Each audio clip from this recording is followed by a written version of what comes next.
como modelo de relaciones de tus parientes. ¿Cómo voy a organizar a mi esposa y a mis hijos? ¿En oikoi? No, dicen los romanos. Las mujeres tienen demasiadas libertades en los oikoi. En esclavitudes. ¿Cómo se dice esclavitudes? En familia. Esclavitudes, familia, famélicos, hambrientos, famelus, fame, hambre. Y entonces se inventa por primera vez organizar a mis parientes como esclavos, o sea, en familias. Famelus. Y familia, el plural, muchos esclavos. Y entonces decíamos allá, pater familia es el dueño de los esclavos. El dueño de los esclavos. La ley dice que las mujeres nunca alcanzarán la mayoría de edad. Abole las leyes griegas, donde sí la alcanzaban, donde podían ser dueñas, antes de Pericles, ¿no?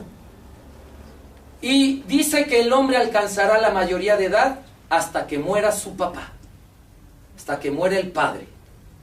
Y entonces imagínense la situación psicológica de un hombre de 40, con su padre fuerte, fuerte como roble, de 60.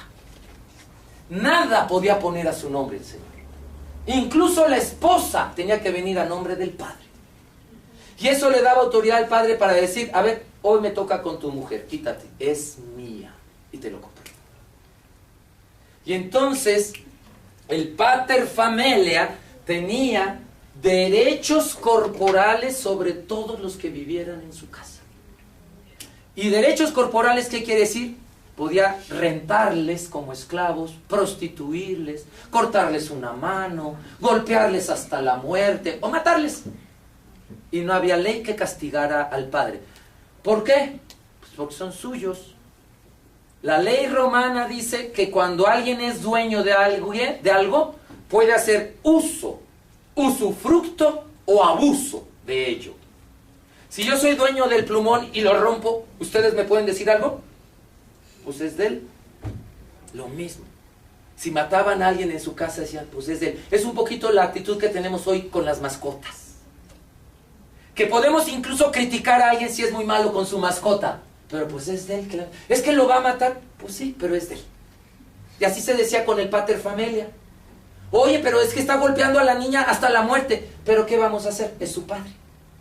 Esa actitud todavía está muy prevaleciente en México. En muchas casas. Es que algo habrá hecho el niño, ¿no? Como que se deja en la duda siempre, justificando, ¿se acuerdan la violencia cultural? Justifica la violencia visible. Y entonces, este modelo funcionaba si uno manda y todos los demás obedecían. La domada tenía que ser la capataz de la prole. ¿Y cuál es la amenaza constante de la mamá a los hijos? Le voy a decir a tu papá. Porque va a llegar y él va a querer golpear a alguien. Y adivina quién va a querer golpear. Pero yo le voy a echar la culpa a ustedes. Oye, la casa está bien sucia. Es que tu hijo tiró la leche. Es que tu hija no quiso barrer. Pégales. Yo ya les dije que les ibas a pegar. Y el papá quiere llegar contento a jugar. Ah, no, ya está ahí la otra. Órale, pégales. ¿Qué? ¿O me vas a dejar mal? Y lo aprendemos con las canciones. No sé ustedes, pero yo ya desde niñito... Tortillitas de manteca pa' mamá que está contenta. Tortillitas de salvado pa' papá que está enojado. Y entonces ahí te van marcando roles. A lo mejor el papá quiere llegar a jugar, a descansar, a disfrutar, pero tiene que llegar a poner el orden, porque mamá ya le dijo, porque ella es la capataz, si no le toca a ella, la golpiza.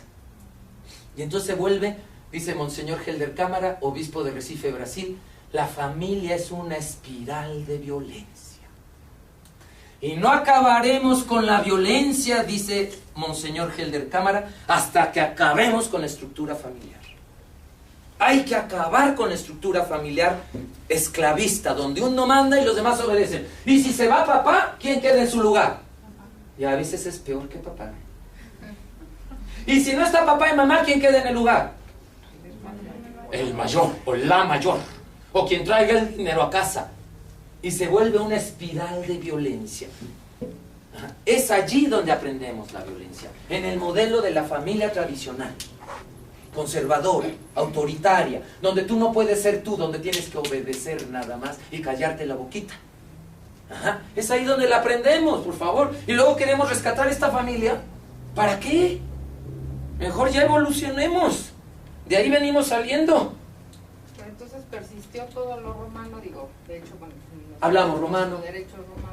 Pues la familia mexicana, el derecho mexicano está sustentado en el derecho, en esta ley. Y dice la ley que las mujeres sí se pueden divorciar. Pero si se divorcian, ella se llevará su carga. Carga en latín se dice monium. Ella se llevará la carga de su matriz. ¿Quiénes son? El matrimonio. La carga de la madre. Lo que le toca a la madre. ¿Y qué le tocaba al papá en el divorcio? El patrimonio. ¿Y entonces qué se llevaba el señor al divorciarse? Los bienes. Los bienes. ¿Y la señora? Los hijos. ¿Y entonces se acuerdan cómo ellas no podían ser propietarias? ¿Se acuerdan que se les abolió? Entonces no podían comprar casa nunca ellas. Y las enviaba el gobierno a vivir al barrio de las prostitutas, las divorciadas. Y se llamaba suburra. Suburbios, suburra, abajo de la ciudad, suburbe, abajo de la ciudad. Y entonces se las llevaban a las divorciadas a vivir a suburra, y ahí no entraba la policía. Eran tan gandallas y tan delincuentes en esa zona que la policía ni entraba. Imagínense una mujer llegando ahí con 8 hijos divorciada, pues la secuestraban, violaban, raptaban a sus hijos, y entonces muchas mujeres ya ni se divorciaban. Luego, también la ley de las 12 tablas prohíbe a los hombres casarse antes de los 30 años. Prohibido antes de los 30, los hombres. Y las mujeres, prohibido casarse después de los 14. Entonces, casaban chavitas de 12 con un señor de 30, 40, 50 o 60. ¿Qué poder le dejas a la chavita? La hace pomada. Y un poco todavía hoy se dice, ¿no? Qué bueno, así la va a hacer a su modo. ¿No? Y entonces muchos papás decían, oye, pero es que mi hija apenas tiene 7.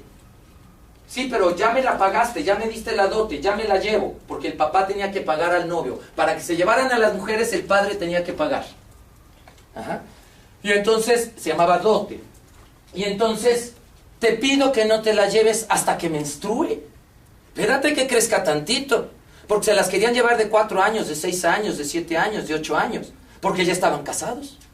Y entonces la ley dice que si el padre de la muchacha lo solicita, ella puede quedarse en casa con el padre hasta la menarquia.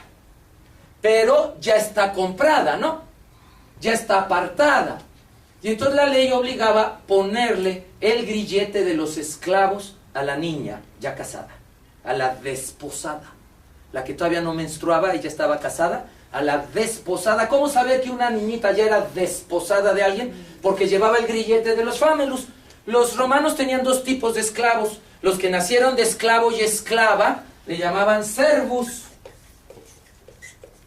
Servus. Y de ahí viene sirvienta, sirvientes, siervo, servidor. ¿Y qué eran ellos? Pues eran esclavos que los podías mandar al, ¿cómo se dice el mercado en náhuatl? Tianguistli. Entonces le podías mandar al tianguistli y no se te echaba a correr. Hasta el cambio te traía. Porque los servus nacían de esclavo y esclava y creían que su misión en la vida era ser el mejor esclavo. El famulus era alguien que ya había sido libre y había sido esclavizado por deudas o por guerra o por algo. A ese no lo podías mandar al tianguis. ¿Qué pasaba si lo mandabas? Se te echaba a correr.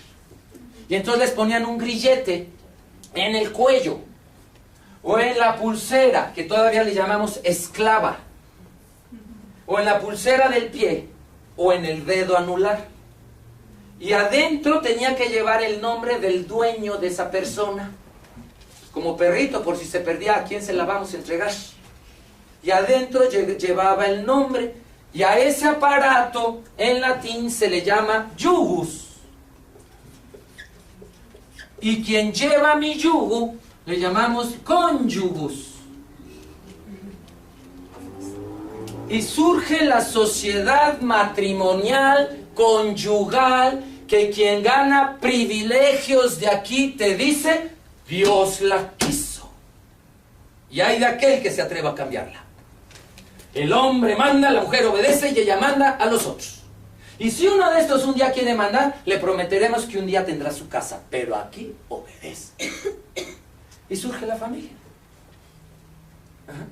Y esta parte que dice la ley también, que el padre podía tener derechos corporales sobre todos en casa, pues sí lo hacía. Iniciaban sexualmente a todos en la casa. Niños, niñas, esclavos, esclavas, y no había quien le dijera algo al padre. Y era tan abusiva la cosa que empezaron a haber problemas muy serios. Hasta que van a ir poniendo 300 años después unas leyes para tratar de que el padre no viole a sus hijas, a sus hijos, no los prostituya, etcétera, porque eso se empezó a dar. Desde que se inventó la familia, están tratando de bajarle la violencia. Desde que se inventó. Porque el modelo es violento en su estructura. El modelo solo funciona si uno manda y los demás obedecen. Y esa ley, ese artículo que le permitía al padre tener poder sobre el cuerpo de los hijos, en latín se llama poder del padre, patria potestas. Y no es la base del derecho civil mexicano hoy. ¿Qué se pelean los divorciados en relación a los hijos? ¿Quién es dueño de este hijo? Soy yo. ¿Quién es la dueña? Eso quiere decir la patria potestad, poder del dueño. ¿Quién ejerce poder de dueño sobre la hija o el hijo? ¿Se dan cuenta cómo ya no nos está quedando estas leyes? Se inventó la familia en un modelo en que la humanidad vivía en Occidente la esclavitud como algo natural. En el momento que empezamos a cuestionar la esclavitud, empezamos lógicamente a cuestionar la familia. Porque ahí se aprende a ser esclavo o esclava. Oye, es que hay familias que no son así. Entonces no responden al nombre de familia como tal, sino son estructuras de parentesco. Que eso pues las tenemos, pero ¿por qué tener que ser esclavistas o familiares? Y entonces tenemos que la familia se inventa en la ley para que las mujeres no sean libres. ¿Se acuerdan que veíamos la violencia institucionalizada? Estructural.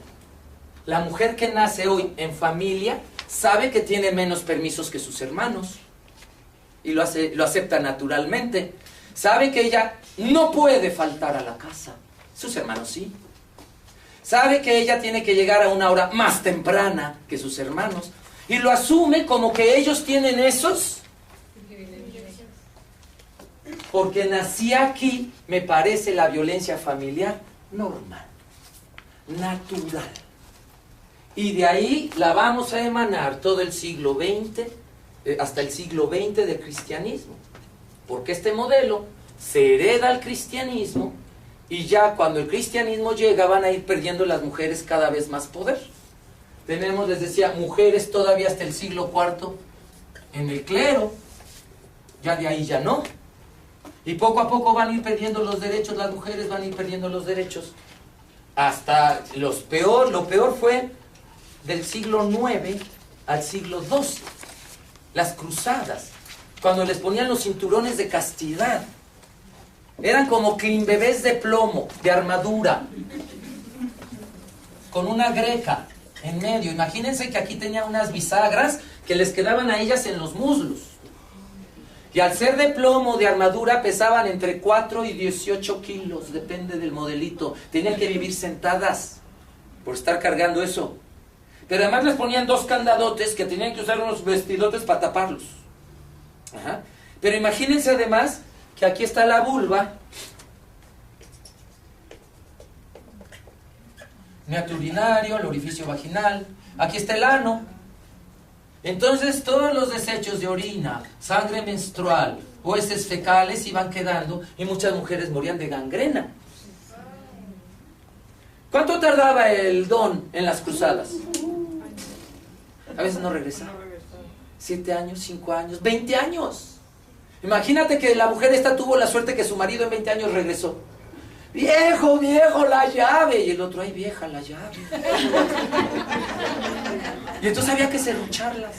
Y muchas morían en la serruchada.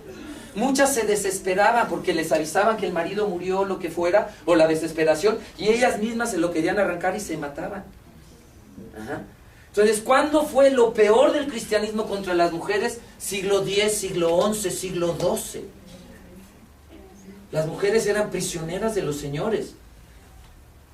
Y en el siglo XII empiezan a pasar cosas muy interesantes. De hecho, hay hasta una enciclopedia de 3 tomos de George Duby, de Editorial Taurus, que se llama Mujeres del siglo XII. Empiezan a salir de su opresión con unas ideas muy creativas. Solo algunas. En Alemania, las cerveceras, las brewers, inventan un mosto muy emborrachante que se llama ale. En nuestra cultura solo existe ya sin alcohol y de jengibre, un refresco que se llama ginger ale. En Alemania era un mosto muy emborrachante de la cerveza. Y a los hombres les encantaba, lo inventaron las mujeres, metidas en la cocina. Oye, mira, oye, estoy borracho. Y un hombre lo probó y dijo, quiero de esto y a mis amigos. Se empezaron a poner cervecerías. Y hacen gremios de cerveceras, cuando no tenían ni siquiera el derecho a tener propiedades. Y entonces se dan cuenta que la cruda de esta bebida era mantenerlos al menos unas 8 horas pelas, dormidos ahí en la cantina. Y una de ellas, que sabía leer y escribir, vio quién era el tipo y dijo, el esposo de fulanita tal, sí, quiere leer y escribir ella, sí, llámala, le enseñamos en lo que se despierta este. Entonces inventan escuelas clandestinas para mujeres en las cantinas de los hombres. Y entonces, díganme si eso no es creatividad. Y entonces los hombres que se emborrachaban iban por sus mujeres para enseñarles a leer y escribir en la trastienda de la cantina, que se va a ir convirtiendo en escuelas para mujeres. Y así las alemanas van a empezar a tener ideas, sin confrontarse con el macho para no generar más violencia, pero al mismo tiempo para ir liberando y empoderando a otras mujeres. Así vieron muchos ejemplos. En Venecia, las mujeres, en 1294 se funda siglo XIII, siglo XIV, la República Independiente de Venecia. Y a las mujeres no les dejan más que el derecho de heredar los bienes de su marido. Pues ella no tenía nada. Y ella podía hacer testamentos embarazada o viuda. Y pues ya había viuditas de 14 años, 15 años, 17 años. Y entonces una de ellas, una embarazada, se le ocurre, doña Piedina Morosini, decir, si me nace niña, le heredo el derecho a leer y escribir que tiene su padre. Y en vez de heredar cosas, adivinen qué empezaron a heredarle. Derechos. Y que le nace niña. Y ya no había para atrás, era legal. Y entonces, pues esto corrió como pólvora y todas las embarazadas empezaron a hacer testamentos. Si me nace niña, le heredo el castillito que tiene su padre, le heredo el derecho de propiedad que tiene su padre. Y le empezaron a heredar derechos. Y entonces, 2 siglos después, en Venecia, ya todas las mujeres saben leer y escribir. Son propietarias. Hasta tenemos una ministra de Relaciones Exteriores que es prostituta, Verónica Franco. Poetisas, amas de casa, Moderata Fonte. Ajá. Pero luego llega la Inquisición, cuelga 300 de ellas y vuelve a prohibirle a las mujeres leer y escribir, siglo XVI. Y siglo XVII, XVIII y XIX, otra vez las italianas, prohibido entrar a la universidad, hasta que en el siglo XX se les vuelve a permitir. Es hasta el siglo XX que se han concretado las reformas que permiten a las mujeres salir de la opresión milenaria que tenían. Y es hasta el siglo XX que empiezan a haber leyes de protección reales, a partir sobre todo de la Declaración Universal de los Derechos Humanos. Es decir, tenemos apenas 50 años. Compárenlos con 5,000. Ajá. Por eso yo les digo, quien crea que la Inquisición no puede volver, que no sea ilusa. Basta con ver la historia y ver que a las mujeres les han podido quitar sus derechos ya ganados. A las atenienses les prohibieron votar. Y en 1953, ay, bien lindos los hombres, les otorgamos el derecho al voto. No, compañeras, lo reconquistaron. La pregunta es, ¿por qué lo perdieron? Porque como perdieron todos los derechos, hoy los pueden volver a perder. Y hoy hay mujeres peleando para que tú los pierdas. No solo hombres machos, mujeres con el machismo introyectado. Ajá. Entonces, la violencia no es natural. La violencia de género es una construcción social a través de eventos históricos, políticos, económicos, legales, que podemos ir rastreando perfectamente dónde, cuándo y quién hizo esas leyes contra las mujeres. Termino con una frase de los concilios. La Iglesia Católica, para que la gente se la creyera, obligaba a terminar con una frase en los concilios: y enseñaréis que siempre fue así. Ajá. Entonces, por ejemplo, cuando en el concilio de Florencia se inventa el sacramento del matrimonio por primera vez, termina diciendo: y enseñaréis que siempre fue así.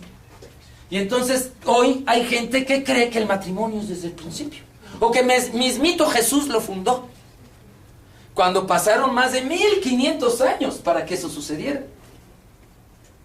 Y lo peor es que hay gente que cree que lo que dicen los concilios pues es palabra de Dios. Ajá. Y entonces lo quieren vivir a rajatabla, o lo sienten con culpa a rajatabla. Es bien importante aprender la historia de la violencia, la historia de las mujeres. ¿Para qué? Para que nos demos cuenta que no siempre fue así. Gracias.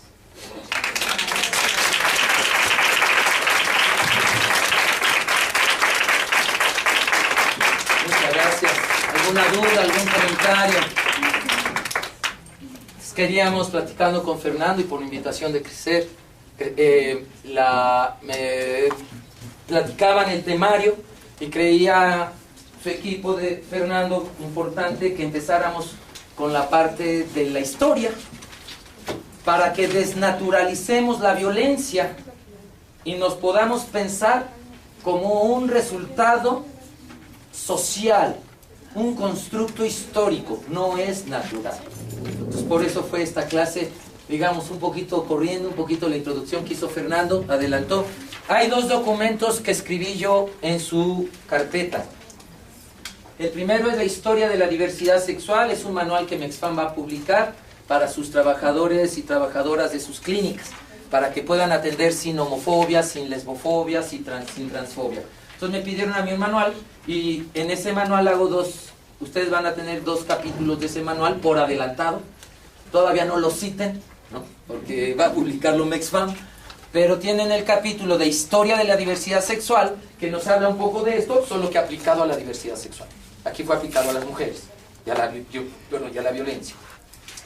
Y el siguiente artículo que tienen allí mío, en mi autoría, es el de los 4 ejes de poder, para que ustedes puedan profundizar y vayamos viendo cómo podemos desarrollar cursos, talleres o psicoterapia de empoderamiento a partir de estos 4 ejes. ¿Qué maneja la persona que quiere empoderar de estas 4 cosas en su vida? ¿O qué no tiene poder para manejar? Y eso ya nos puede dar una luz. Y esos 4 ejes de poder se han ido usando o abusando a lo largo de la historia. Esto no es ni divino, ni natural, ni eterno. Es una construcción social de Occidente y una construcción que permite privilegios para algunos y sometimiento para la mayoría. No es natural. Por eso ustedes están en ese instituto. Por eso están trabajando estos temas. Para que desde otros lados ayudemos a deconstruir los paradigmas que ya introyectamos, que nos hicieron creer que la situación era natural. Muy bien. ¿Alguna pregunta, algún comentario? Yo sí quisiera agradecer tu participación, muy interesante. Creo que es un tema que no se había tocado, bueno, al menos yo nunca lo había escuchado. Me pareció muy completa y pues agradecer que hayas acompañado al equipo de Instituto Queretano de la Mujer. Muchísimas gracias. Muchísimas gracias a ustedes por invitarme, por la confianza. Gracias. Pues, dicho lo cual... pedían que si puedes dar tus datos de contacto, por favor, sí, para seguir profundizando. ¿Cómo no? Y nada más pedirles a todas que, por favor, en los siguientes días traten de ser lo más puntuales posibles, pues porque sabemos que son temas muy importantes y sí queremos empezar puntuales. Muchísimas gracias. Para compañeras, por favor, les pasamos por ahí una hojita de evaluación de la sesión. Entonces, si nos hacen el favor de entregarla ya acá a la salida, se los agradeceremos. El día de mañana pueden venir con ropa un poquito más cómoda, vamos a hacer algunos ejercicios, dinámicas y demás. Si se sienten cómodas con los tacones, pues adelante, pero si no, pueden traer cualquier otra vestimenta, pants, short, etcétera. Y el día de mañana estaremos trabajando más específicamente con derechos sexuales y reproductivos y los solones de la sexualidad. Aquí está mi nombre, es Juan Carlos Hernández Meijueiro, así estoy en el Facebook. Mi correo electrónico y mi organización es un instituto que se llama Instituto Oikos Centro Integral, y así lo pusimos pegadito en el mail, Oikos Centro Integral, sin rayas, sin separaciones, sin guiones, oikoscentrointegral@hotmail.com. Y también en el Facebook tenemos un muro con Oikos Centro Integral, ahí anunciamos nuestros cursos, nuestros talleres, lo que trabajamos, psicoterapia, ahí lo que ustedes vayan necesitando y nosotros podamos apoyar, ahí nos encuentran. Déjenme dejarles un teléfono, 4992 3986, es el instituto. En el Distrito Federal es un Nextel. Muy bien. Pues nada más. Pues bueno, muchas gracias. Nos damos otro aplauso y ahora sí, quien se quiere retirando. Mañana, ¿a qué hora es la cita? 8 en punto de la mañana. Mañana a las 8 en punto.